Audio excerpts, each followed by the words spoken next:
PvP we've seen on this map already. Stop rubbing your hands, man. It's not that cold.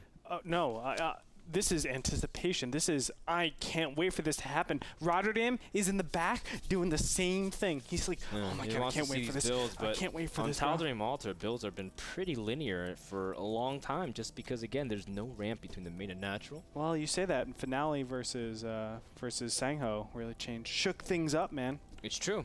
And shook things up. That's, that's exactly what I was talking about, because in Tal'Darim Altar, or maps like Tal'Darim Altar, people find that you can be really defensive with an advantage that you can go straight into production. You can go from 2-gate to 4-gate. You can go from 2-gate to tech and be relatively safe. It depends a lot on how you scout your opponents.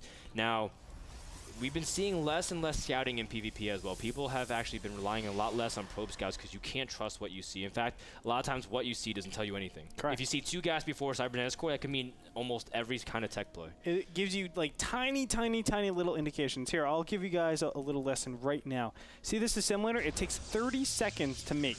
So if I go into your base and I see, oh, okay, you don't have a second assimilator. Well, then they put it on directly after that. That's 60 gas that you're losing. That's it. Let's say if I had my gas rolling and you didn't have your gas. It's 60 gas. It's not that much. So there's a lot of different things. It's still a huge amount of variation in the builds, even though you scouted out with a probe. And that's very, very important that you actually mentioned that, Frodan. Yeah. Thank you. Now, with that said, Hasuobs is going to scout in the bottom right. And I think what makes HerO such a weird guy to go up in PvP is that he uses the most interesting builds. Like he's the one who kind of does like Warp Prism 4-gate, and he's the guy who like does a bunch of like really interesting blink timings and whatnot. But it's also because I think you can't really predict what HerO can do, because his micro is so good that almost in any situation that he's approached, HerO is able to really adapt to it. I remember watching him play Squirtle, and he had like really good ideas, but of course like the small little things like microing the Stalker versus Stalker, Squirtle is just very, very, very good at, and that's what ultimately caused HerO the end of his GSL Season 2 run. Yeah, I think, I mean, HerO's micro is still impeccable, don't get me wrong. It's really good. It's still fantastic. I think it's easily one of the top 3 Protosses. I think Squirtle is a very tough comparison, because it's like Squirtle is unlike any other Protoss that exists out in the scene right now. So, well, I'm just saying when you matched up. Yeah, I know what you're saying. Yeah, I mean, and HerO has a very good win rate in PvP as well, 65%, and then Hasuobs is hovering around 51%, not necessarily his best matchup. Hasuobs, of course, much better versus Zerg and Terran, especially if he can get his turtle. But look at this from Hasuobs. He cancels the second gas, and he's going to place 3 more gateways for a 4-gate. Yeah, there he goes, 3 more gateways. So this is a total mind game, and again, what we were saying, you can't trust scouting in PvP, and HerO is he's going to get immediately chased out here. Now, is HerO going to be prepared? He did go for 2-gate 3 Stalker, which is very standard, but unless he adds another gateway soon, oh, he does.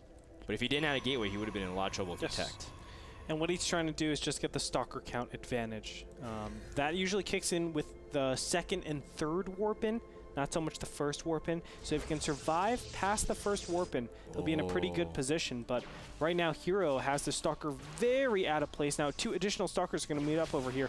Oh my gosh, Hasu needs to be so careful right now. But HerO has a huge Stalker advantage. Now, the pylon did drop, and HerO does not have Warp Gate done. He does have a 3rd gate about to finish, but he can still hold off this 4-gate as long as he keeps his Stalker count high. And you can see immediately the warp in has been revealed, and Hasuobs going to put in 3 more Stalkers, but 2 Stalkers about to pop for HerO. He needs just time. And is HerO going to be able to get out in time? He's changing his warp gates as fast as he can. And you can see Hasu does back off, needs another pylon closer to his opponent, but HerO does get another swipe with his Stalkers in. Has to keep his 5th Stalker alive, and you can see he's going to try to see if he can corner him.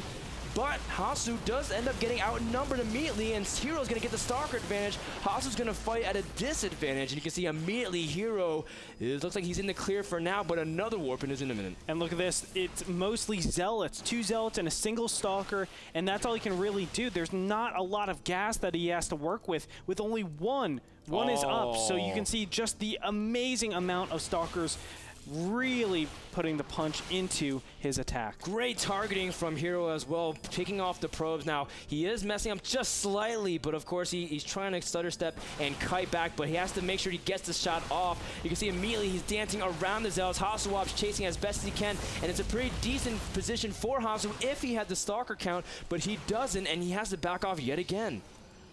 Absolutely beautiful. HerO is up by 9 supply at this point, and he's just going to keep warping in Stalkers. This is the power of 3 gates against 4 gates. Yeah. And it really gives you that extra boost of units, the extra boost of Stalkers, and that's what you really have to wait for. The second round is, if you can survive the first round, you're in a really good position. That's exactly what happens. Absolutely. The retention is so important. You can see HerO is pressing in. He senses how close he is. GG gets called out, and HerO takes game number 1 with a 3 gate to defend the 4 gate. And that was just a very well executed defense, just because, again, what is the biggest weaknesses of Yonghua's 2-gate 3 Stalker? You have to micro and really catch everything out of position. HerO did that fantastic, spent his chrono boost perfectly and got everything in time. And we were saying HerO needs time, HerO needs time. He bought just enough. And as long as you keep your first initial Stalkers, it doesn't matter if they have 1 extra Zealot, 2 extra Zealots. You can always squeeze it in. That's the power of 3-gate. Definitely. The power of activity with those 3 initial Stalkers really bought him that time, and he just carried it in for a win. All right, so looks like we're going to go for game number 2 in just a moment. We want to thank Azo, the people who provide monitors for NASL Season 3. Check them out at azo.com. Don't go too far. In just a minute, we'll have game number 2 between Hasuobs and HerO. Find out what happens after this break.